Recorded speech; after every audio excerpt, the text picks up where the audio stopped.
ఆ కార్తీక్ నా స్టూడెంట్గా ఉన్నప్పటి నుంచి ఎంతో ప్రేమగా ఉండేవాడు. ఈ రోజుకి ఆ ప్రేమ అలాగే ఉంచుకుని వారింటిలో కార్యక్రమానికి నన్ను కూడా ప్రేమతో ఆహ్వానించారు.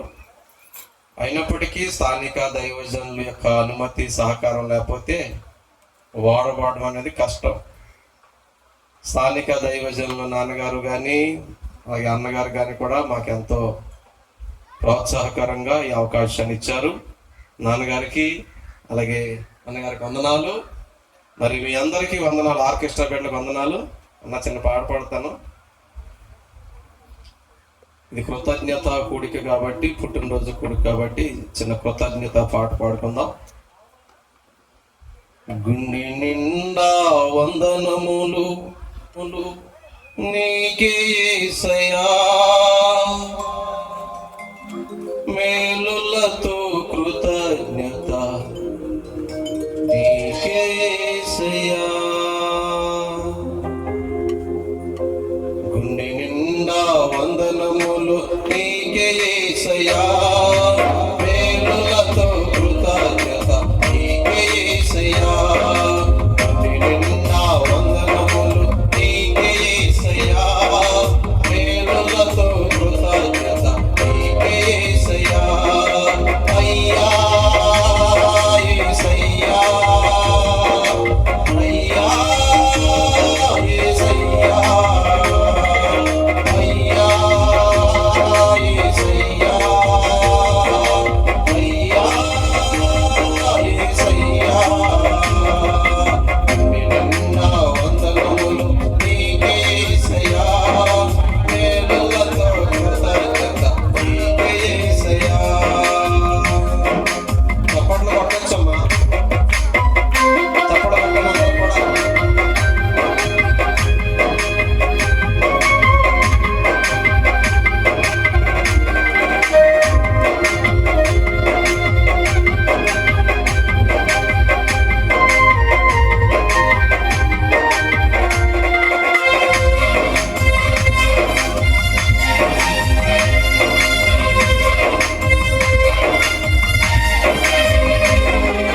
దినదినము నాతో ఉండి నన్ను కాచావు, దినదినము నాతో ఉండి మమ్ము కాచావు.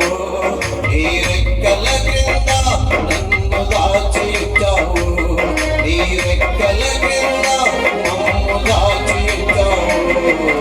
అయ్యా యేసయ్యా, అయ్యా యేసయ్యా, అయ్యా యేసయ్యా, అయ్యా యేసయ్యా. నిన్న వందనములు నీకే యేసయ్యా, మేలులతో కృతజ్ఞత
కష్టంగా ఉంది. తమ్ముడైతే మాకు పాత చిన్న వాక్య భాగం చదువుకుని ఒక 10 నిమిషాలు చిన్న వర్తమానం చెప్పుకుందాం.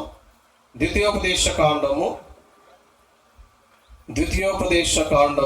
6వ అధ్యాయము 6-7 వచనాలు. ద్వితీయోపదేశ కాండము 6వ అధ్యాయము 6వ వచనం 7వ వచనం నేను చదువుతున్నాను, మీరు చూడండి బిడ్డలారా. నేను నీకు ఆజ్ఞాపించు ఈ మాటలు నీ హృదయములో ఉండవలెను. నీవు నీ కుమారులకు వాటిని అభ్యసింపజేసి నీ ఇంట కూర్చుండునప్పుడును, త్రోవను నడుచున్నప్పుడును, పండుకున్నప్పుడును, లేచినప్పుడును వాటిని గూర్చి మాటలాడవలెను. సూచనగా వాటిని నీ చేతికి కట్టుకొనవలెను. సెల్ ఫోన్ తగ్గించండి. చిన్న ప్రార్థన చేసుకుందాం. మహోన్నతుడా, మహాగరుడా, కృపగలిగిన మా యేసయ్యా, నీ బిడ్డలెంతో సంతోషముగా ఈ పుట్టినరోజు కోడికను ఏర్పాటు చేసుకుని ఉన్నారు. నువ్వు చేసిన మేలును బట్టి స్తుతిస్తూ ఉన్నాము. ఈ బిడ్డలకు, ఈ కుటుంబానికి వచ్చిన బిడ్డలకు ఏ మాటలు అవసరమో మీరే మాట్లాడుమని మా మంచి బోధకుడైన యేసు నామమున ప్రార్థిస్తున్నాను పరమ తండ్రి, ఆమేన్. ప్రభునందు ప్రియమైనటువంటి దేవుని పిల్లారా, దేవుడు మనకిచ్చినటువంటి గొప్ప స్వాస్థ్యము, బహుమానము ఏమైనాది ఉన్నదంటే అది పిల్లలే. కీర్తన గ్రంథంలో మీరు చదువుతారు, గర్భఫలము యెహోవా ఇచ్చు బహుమానము. తెలుగు బైబిల్లో కుమారులను ఉంటుంది, కానీ మూల భాషలోను ఇంగ్లీష్లో ఏముందంటే చిల్డ్రన్ ఉంటుంది. అక్కడ చిల్డ్రన్ అంటే అబ్బాయి అయినా అమ్మాయి అయినా దేవుడిచ్చే స్వాస్థ్యమే, దేవుడిచ్చే గొప్ప సంపద, దేవుడిచ్చే గొప్ప బహుమానము. ఈ సంపద, ఈ బహుమానము కేవలము దేవుడు మాత్రమే మనకు అనుగ్రహిస్తారు. మనకి ఎవరైనా బహుమానం ఇచ్చారనుకోండి, బంగారమో, ఒక బైకో, ఒక వస్తువో, చాలా భద్రముగా మనం కాపాడుకుంటాం. మరి మనుషులు ఇచ్చే బహుమానము కంటే దేవుడిచ్చిన విలువైన బహుమానాలు మన పిల్లలు. ఆ పిల్లల్ని కూడా దుష్టుడు బారి నుంచి మనం ఎలా కాపాడుకోవాలి, పిల్లల్ని ఎలాగూ పెంచుకోవాలన్నది దేవుడు చక్కగా రాయించాడు. ఏంటా మాటలంటే, ద్వితీయోపదేశ కాండం 6వ అధ్యాయం 6-7 వచనాల్లో రాయబడిన మాటలు ఏంటంటే, మన పిల్లలకి ఇంటికాడ కూర్చున్నప్పుడు, నడిచినప్పుడు, పడుకున్నప్పుడు, ఉదయాన్నే లేవగానే ఎవరి గురించి చెప్పాలంట? దేవుడి గురించి చెప్పాలంట. అమ్మా, రోజుకి ఎన్నిసార్లు రా తల్లి? ఉదయాన్నే చెప్పాలంటే అండి. అమ్మ, ఎప్పుడు చెప్పాలి? ఉదయాన్నే మైండ్ ఫ్రెష్గా ఉంటుంది. అందుకే మాస్టర్లు అంటారు, రే తెల్లవారుజాము లేచి ఫస్ట్ బాగా చదువుకున్నది గుర్తుంటుంది రా, పొద్దున్న లేచి ఏం చేయమంటారు? పిల్లల్ని చదువుకోమంటారు. ఈ మొక్క మాస్టర్ల కన్నా ముందు దేవుడు చెప్పాడు, ఉదయాన్నే మీరు మీ పిల్లకి ఏం చెప్పమన్నాడమ్మా? మీరు చేతబడి చేసి వాళ్ళకి అలగేసోతున్నా ఇంకా సమాధానం చెప్తలేదు. మీ అందరికీ పిల్లలు ఉన్నారు కదా, ఇప్పుడు ఆ 2వ సంవత్సరం పిల్లకి అనిసికకి ఏం చెప్పినా అర్థమవుదు. కూటం మీకే, పేరు కావాలంతే, వాక్య కూటం. ఇందాక అయ్యగారు అన్నారు కదా, చాలా మంది ఈటింగ్ ఉన్న ఆసక్తి మీటింగ్కి. మీ అందరూ మీటింగ్ భక్తులు, అందుకే ముందు వచ్చారు. నెక్స్ట్ ఇంకో భక్తులు వస్తారు. ఏ భక్తులు? ఆ భక్తులు అన్నమాట. మన పిల్లలకి రోజుకి 4 సార్లు చెప్పాలంట దేవుడి గురించి. ఉదయం లేవగానే చెప్పాలంట. దారంట వెళుతున్నప్పుడు కూడా ఏం చేయాలంట? ఎందుకని? దారిలో వెళ్ళినప్పుడు రకరకాలు కనపడుతూ ఉంటాయి. ఇటు మనసు చెదిరిపోకుండా, పిల్ల మనసు చెదిరిపోకుండా, నాన్న జాగ్రత్తగా ఉండాలి, అమ్మ జాగ్రత్తగా ఉండాలి. దారంట వెళుతున్నప్పుడు కూడా చెప్పాలి. మనం ప్రయాణం వెళ్తున్నప్పుడు ఏం చెప్పుకుంటాం? చదువుకోబుర్లు, చల్లుకోబుర్లు, నీకో ఫోను, మీ ఆయనకో ఫోను, పిల్లలు ఏడిస్తే మీ ఇద్దరిలో ఫోన్ అడిగి త్యాగం చేస్తా. ఇందాక నుంచి కూటం కూడా ఇక్కడ అడగ జరుగుతుంది. ఆ పిల్లలు కూర్చోబెడతాయి పాపం, వాళ్ళకి ఏ ఆధారం లేదు. ఏం ఆధారం దొరికింది? ఫోన్ ఇస్తే కూర్చుంటుంది, అది దిగేలే ఉంది కూటం వద్దని. ఈవిడెవరో వాలంటరీయా? వాలంటరీ పోస్టులు తీసేసుకుంటున్నారు తమ్ముడా, మీ ఊర్లో ఉన్నాయి ఇంకా? వినాలి వినాలి, అలాగే వినాలి. నడిచినప్పుడు చెప్పాలంట. ఒకవేళ ఎప్పుడన్నా కూర్చున్నప్పుడు కూడా ఏం చెప్పాలంట? దేవుడి మాటలే చెప్పాలి. అలాగే పడుకునే ముందు కూడా ఎవరి గురించి చెప్పాలమ్మా? మీరు ఎన్నిసార్లు చెప్తారు దేవుడి గురించి? మాకే బాబు కలి ఉండలేదు, కుదురుతలేదు, మాకే బోర్డు సీరియల్లో, బోర్డు సినిమాలు, అప్పులు, తిప్పలు, డోకరాలు, సంసారం గొడవలు. ఇంకా మేము పిల్లకి ఎక్కడ చెప్తాము? వాళ్ళకి టీవీ పెట్టేసో, సెల్ ఫోన్ పెట్టేసో, మీ తిప్పలే మీ పడంరా, మా తిప్పలే మేము పడతామన్నట్టుగా ఉన్నారు భక్తులు. అవునా కదా? తాగుబోతోడికి తాగుడు వ్యసనం కన్నా, వ్యభిచారికి వ్యభిచారి వ్యసనం కన్నా, ఇప్పటికి పిల్లలకి, పెద్దోళ్ళకి, యవనస్తులకు ఉన్న పెద్ద వ్యసనం ఏంటి తెలుసా? సెల్ ఫోన్ లేకపోతే భోజనం చేయట్లేదు. తెలుసా మీకు? సెల్ ఫోన్ లేకపోతే ఆడు నోరు మూతలేదు. మొన్న చోట ఏం జరిగింది తెలుసా? మీరు చూసే ఉంటారు, పేపర్లో, టీవీ వచ్చింది కదా. ఆడు సెల్ ఫోన్ చూసి కొళ్ళు ఎరిపెక్కిపోయి నీళ్ళు కారిపోతుంటే వాళ్ళ అమ్మ లాగేసుకుందంట ఫోను. ఆడి కోపం వచ్చేసి చిన్నోడే వాళ్ళ అమ్మ కోసిన కత్తిపెడ ఉంటుంది కదా కూర, ఆ కత్తిపెడ అమ్మ నరికేసాడు. నిజమండి. అంటే అమ్మ ఎక్కువ, సెల్ ఫోన్ ఎక్కువ. మీ పిల్లలు కూడా చూడండి, నీతో ఉండడానికి పెద్ద ఆసక్తి ఉండదు. పిల్లలకి అమ్మతో ఉండడానికి పెద్ద ఆసక్తి లేదు, నాన్నతో ఉండడానికి ఆసక్తి లేదు. వాడికి అమ్మ కన్నా నాన్న కన్నా ఎంతసేపు అయినా బోరు కొట్టిన వస్తువు ఏదైనా ఉందంటే ఫోన్తో గంట సేపు అయినా ఉంటాడు. అవసరమైతే మేము ఊరేస్తాం బాబు, ఇక్కడ ఉండి పోడిస్తానంటే చచ్చిపడిపోతాడు, నువ్వు రాపడిపోతాడు. అంటే పిల్లలు దేనికి ఎడిక్ట్ అయిపోయేసా? చెప్పాలి. మీరు ఒప్పుకున్నా ఒప్పుకోకపోయింది సత్యం.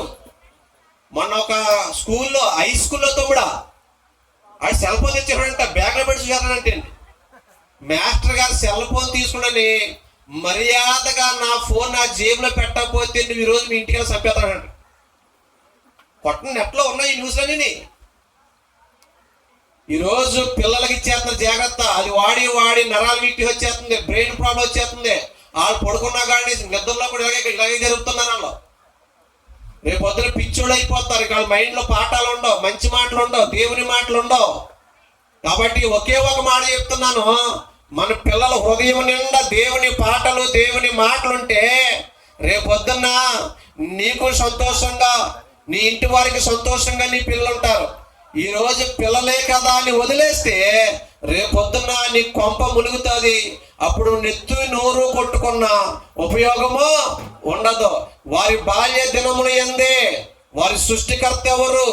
దేవుడు ఏం చేశాడు? దేవుడు మనకేం చేశాడు? యేసుప్రభు ఎందుకు వచ్చాడు? బైబిల్లో ఉన్న భక్తుల చరిత్ర ఏంటని కొంచెముగా పిల్లలకి చెప్పాలి. నెంబర్ 2, మీరు ఏ సంఘానికి వెళ్తారో ఆ సంఘానికి మీ పిల్లల్ని సండే స్కూల్కి పంపించాలి. అమ్మా, మీ పిల్లలు సండే స్కూల్ పంపిస్తున్నారా? ఈ 60 సంవత్సరాల జీవితం కోసం లోక విద్యలైతే ఫీజులు కట్టి, బ్యాగులు ఇచ్చి, బస్సు ఎక్కించి, వాడి కోసం పొద్దున లేచి క్యారేజీలు పెట్టి శ్రద్ధగా పంపిస్తారు. అమ్మా, మీ పిల్లలు సండే స్కూల్ పంపిస్తా చేయటరా అంటే ఆడు లేవలేకపోతాడండి, ఆడు రానంటున్నాడండి, నేను వెళ్ళనంటున్నాడండి, నేను ఏం చేయనండి అంటావు. మరి స్కూల్కి వెళ్ళంటే ఊరుకుంటావా? డబ్బులు కట్టి మరి పంపిస్తున్నావు కదా తల్లి, వేల రూపాయలు కట్టి పంపిస్తున్నావు కదా, వాళ్ళ కోసం పాకీ పని అంతా చేసి క్యారేజీ పెట్టి పంపిస్తున్నావు కదా. లోక విద్యల కోసం ఉన్న శ్రద్ధ మహోన్నతుని విద్య నేర్పడానికి ఉండొద్దా? కాబట్టి ప్రియమైన దేవుని బిడ్డలారా, మీ బిడ్డల్ని చిన్నప్పటి నుంచి ఎక్కడ పంపించండి? దేవుని సన్నిధికి, సండే స్కూల్కి పంపండి. దేవుణ్ణి ఎదిగితే రేపొద్దున మీ బిడ్డలు గొప్పోళ్ళు అవుతారు, గళ్ళు అవుతారు. అన్నాని స్త్రీ చిన్నప్పటి నుంచి బిడ్డని దేవుడి మందిరంలో పెట్టేసింది. గొప్ప ప్రవక్త అయ్యాడు, దీర్ఘదర్శి అయ్యాడు, యాజకుడయ్యాడు, గరుడయ్యాడు, గొప్పోడయ్యాడు. మీకు అర్థమవుతుందా? మీ పిల్లలు గొప్పోళ్ళు అవ్వాలనుకుంటే దేవుని సన్నిధిలో పెట్టండి, దైవజనుల చేతుల్లో పెట్టండి. లేదండి మా ఎద ఎలా తయారైపోయినా పర్వాలేదండి అనుకుంటే మీ ఇష్టం వచ్చిన కాడ పెట్టండి, మీ ఇష్టం వచ్చినట్టు ఉండండి. ఒక రోజు నువ్వు బాధపడతావు, ఇదిగో నా బిడ్డలు నాకు అన్నం పెడతలేదండి, ఇదిగో నా కూతురే పట్టించుకుంటలేదండి, నా కొడుకే పట్టించుకొని బాధపడతావు. ఎందుకు బాధపడేసా? ఈ రోజు నీ పిల్లలు పట్టించుకుని దేవుడి దగ్గరికి పంపించుంటే అమ్మా వాళ్ళకి భయం తెలిస్తే అమ్మని ఎలా చూసుకోవాలో, నాన్న ఎలా చూసుకోవాలో దైవజనం ఎవడో తెలిస్తే రేపు పొద్దున దైవజనికి దుఃఖం ఉండదు, మీకు దుఃఖం ఉండదు. ఇప్పుడు ఇష్టానుసారంగా లోకంలో వదిలేస్తే రేపు పొద్దున వాడు భ్రష్టులు అయిపోతే చాలా బాధపడాలి. కార్తీక్ నా స్టూడెంట్, ఆ స్టూడెంట్గా కాకుండా దేవుడు చెప్తున్న మాట ఏంటంటే వారి బిడ్డను కూడా సండే స్కూల్లో పెంచాలని, దేవుడిని సన్నిధిలో పెంచాలని, చిన్నప్పటి నుంచి భయభక్తుల్లో పెంచాలని, కుటుంబం అంతా దైవికముగా దేవుని ఆశీర్వాదాలు పొందుకోవాలని తెలియపరుస్తూ దేవుడు ఆ చిన్న బిడ్డకి పూర్ణ ఆయుష్, పూర్ణ ఆరోగ్యం ఇచ్చి దేవుడు తన దయ్యను కిరీటముగా ఉంచి కార్తీక యొక్క ఉద్యోగంలో వారి యొక్క భార్య యొక్క పనుల్లో తోడయుండి వారిని బహుగా ఆశీర్వదించును గాక. ఆమేన్. ఈ అవకాశం ఇచ్చిన దైవజనులకి ప్రత్యేక వందనాలు. థ్యాంక్ యూ నాన్నగారు. కేక్ సిద్ధపరచండి.